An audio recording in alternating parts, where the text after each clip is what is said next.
Bienvenue dans Miss Net, et tout de suite, un live Facebook.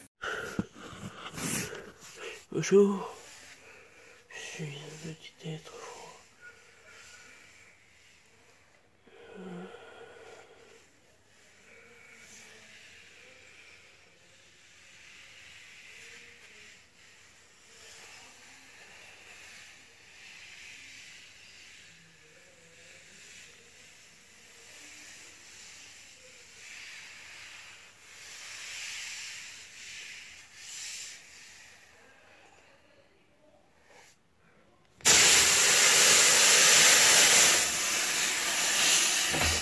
La gueule du monde, toi, ou quoi? Quoi? Et t'éteins! Oui? Dépêche-toi! Mais c'est pas un peu le fait, c'est dans une coupe. Je m'en fous! Ça craint rien. Mine-toi! Ça craint rien. Mine-toi! Ouais. Baptiste, il est en train de faire brûler un truc dans sa chambre. Et alors? T'éteins! C'est bon, c'était juste avec un bol.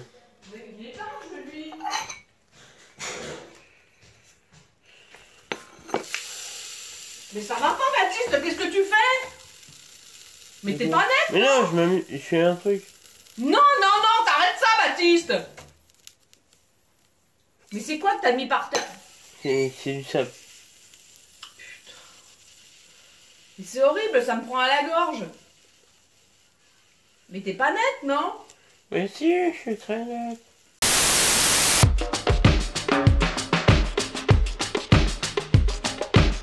Enfin, on arrive en France, après la Pologne, les États-Unis ou la Slovaquie, et pas moins que le cultissime Baptiste et son... Mais si, je suis très net. Bref, revenons sur ce qui se passe. Alors, on est dans la chambre de Baptiste, et visiblement dans un état totalement second, qui s'amuse à faire joujou avec le feu, puis intervient deux membres de sa famille, dont sa mère, pour éviter qu'il mette le feu à la maison. Et on va mieux comprendre dans une vidéo de Brut consacrée à lui. Dans cette vidéo, je m'amuse à faire brûler du Kevlar dans une pinte en étain.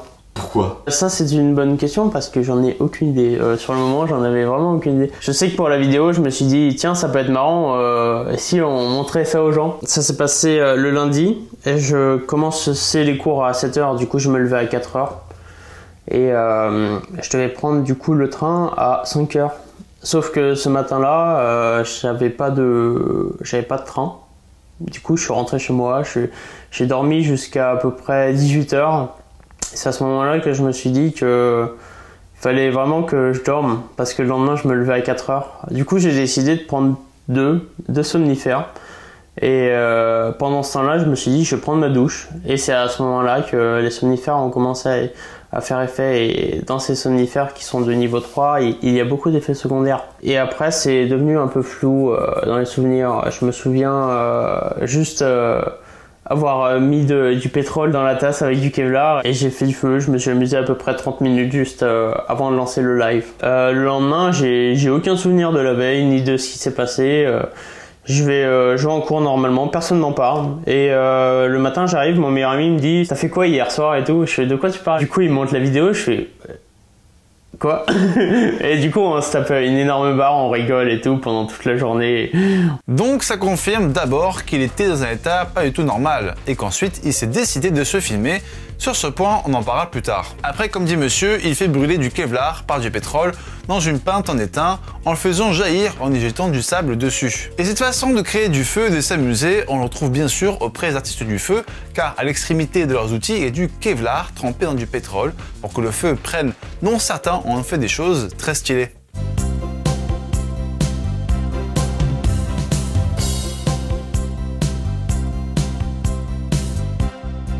Et vous dites peut-être, mais c'est quoi du Kevlar? Eh bien le Kevlar est une fibre synthétique particulièrement résistante au feu, oui, mais pas que, car on s'en sert pour fabriquer des gilets pare-balles, des pneus, des casques ou encore le Pentagone. Revenons au feu, car en fin de compte, Baptiste a voulu jouer avec le feu vu qu'il s'y connaissait apparemment sur le sujet, avec sa sauce spéciale Kevlar, pétrole, sable. Au moins lui, même s'il a l'aise complet, il a l'air de maîtriser un petit peu la chose, hein, pas comme lui. Je vous rassure, il va bien, hein, enfin... Mais surtout, cette image d'une personne dans le noir qui joue avec le feu rappelle toutes sortes d'images de magiciens, sorciers et chamans et autres qui s'exercent avec le feu dans un coin reclus enfermé, voire tout simplement pendant la nuit bien noire. Autrement dit, ça fait appel à un imaginaire plutôt occultiste. Et cet imaginaire nous vient de la scène, vu comment il joue bien trop sereinement avec le feu, mais aussi par le point principal à évoquer dans cette mise en scène, la lumière. Car ici, la lumière est tout à fait spécifique, un feu dans une pinte et c'est tout.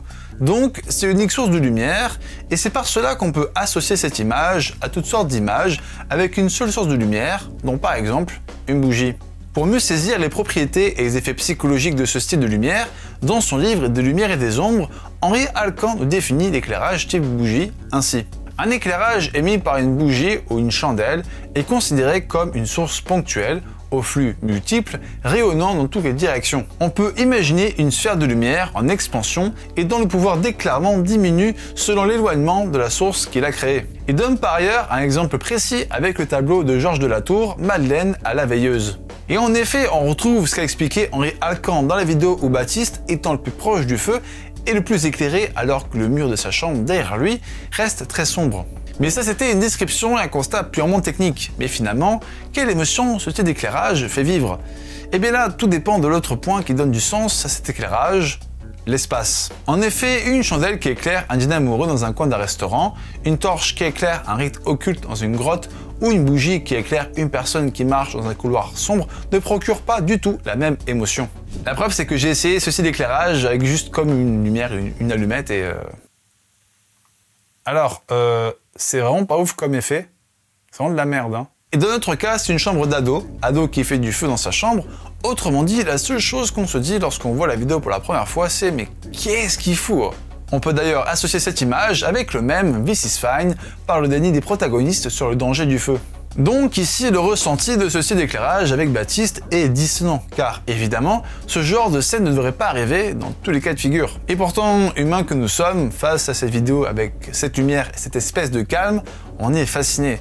Et c'est normal, car comme le dit Henri Alcan, il semble certain qu'une image, quelle qu'elle soit, est transmise au cerveau comme une information objective qui acquiert sa tonalité subjective par une sorte de classement des éléments reçus selon une échelle émotionnelle psychophysiologique. L'image éveille alors en nous des sentiments selon sa structuration plastique, dont les rythmes faits de surface, d'ombre et de lumière ont le pouvoir singulier d'entrer en résonance avec l'humain. Et comment l'éclairage dans la vidéo de Baptiste résonne chez nous de manière simple et radicale, à savoir un premier plan très éclairé et un arrière-plan sombre, qui concentre toute notre attention sur lui et son feu, avec l'inquiétude et la consternation que l'on ressent à ce moment-là. Alors que pourtant tout a l'air de bien se passer de prime abord, vu le ton de sa voix ASMR. Bonjour, je suis un petit être fou. La sérénité et la naïveté qui dégage en jouant avec le feu. Donc, à ce moment précis, nous, spectateurs, on est impuissants face à sa connerie, car évidemment, on comprend tout de suite le problème. Et c'est ça qui est tout de suite drôle, la différence entre l'émotion vécue par l'image et l'émotion que l'on vit en comprenant bien ce qui se passe. Et puis, intervient sa famille.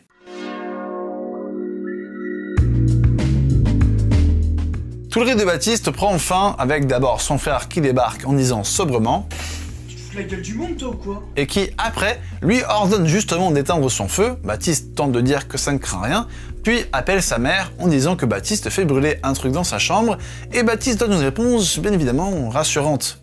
Baptiste, il est en train de faire brûler un truc dans sa chambre.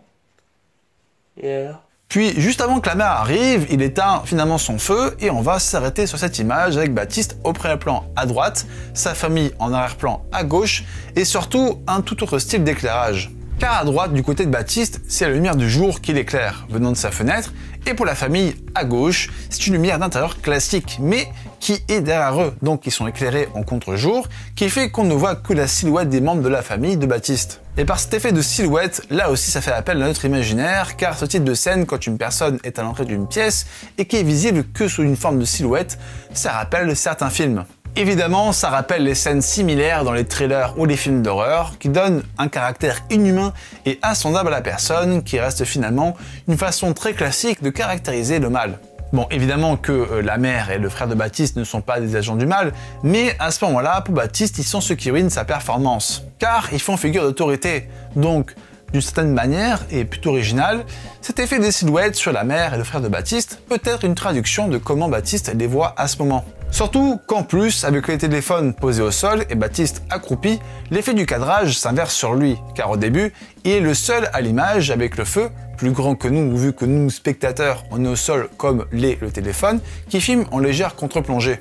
Puis, quand ils arrivent, la perspective entre Baptiste et sa famille met bien en supériorité la mère et le frère, vu que lui reste accroupi et que nous, on est dans le point de vue du téléphone, donc posé au sol. Et comme la mère et le frère de Baptiste sont loin de nous et debout, et qu'on est proche de Baptiste, alors on se sent tout aussi petit que lui. Et puis en plus, dans la suite de la vidéo, lorsque sa mère rentre dans sa chambre et l'engueule, elle est dans le hors-champ à gauche. Baptiste, lui, est à droite dans le champ, qui écrase encore plus la position de Baptiste, avec aussi le ratio vertical qui donne encore moins d'espace à Baptiste. Finalement, la seule chose qui ne bouge pas, c'est le téléphone de Baptiste filmant tout ça, et qui permet à nous, spectateurs et spectatrices, de rester quoi qu'il arrive à cette place. Et chose bien drôle, tout ça n'a rien voulu par Baptiste, et c'est tout aussi intéressant car on passe d'une mise en scène préméditée, comme il a dit dans Vidéo de Brut, à une mise en scène qui s'improvise complètement. Comme on passe d'ailleurs à différents styles de lumière pour finir sur le plus banal, la lumière du jour. Cette lumière fait figure ici de vérité, parce qu'avant Baptiste voulait se mettre dans un rôle de petit magicien du feu,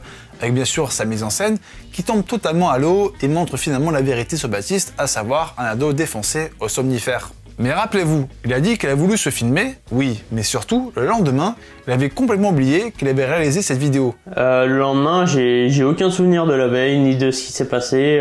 Le matin, j'arrive, mon meilleur ami me dit « T'as fait quoi hier soir et tout ?» Je fais « De quoi tu parles ?» Du coup, il monte la vidéo, je fais « Quoi ?» Et que du coup, il était comme nous tous, spectateurs. Et pas n'importe quel spectateur, spectateur de sa propre création. Donc ma question est simple, comment s'est vu Baptiste ?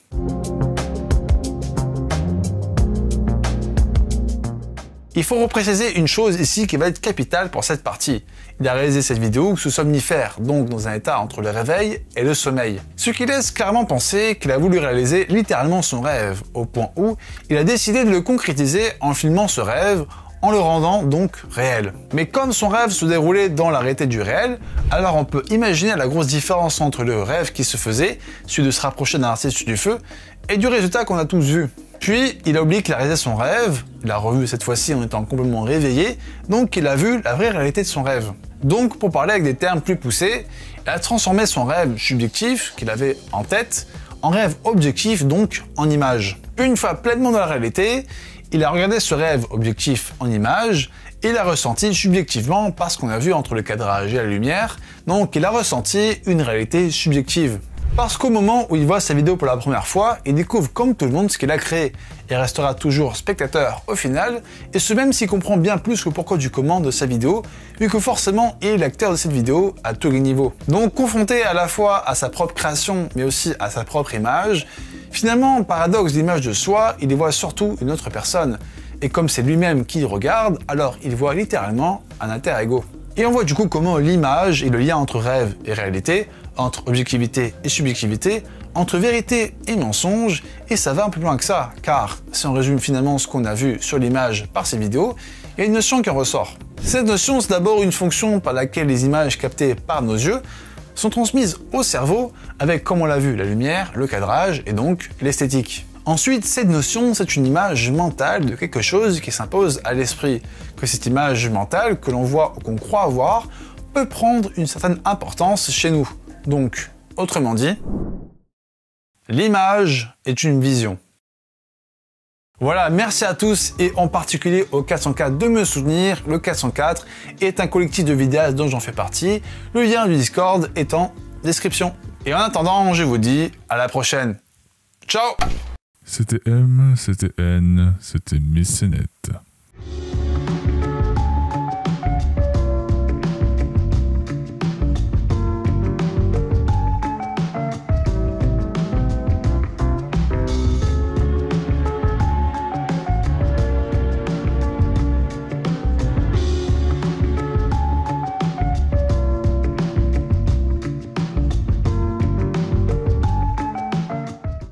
허허 시원해마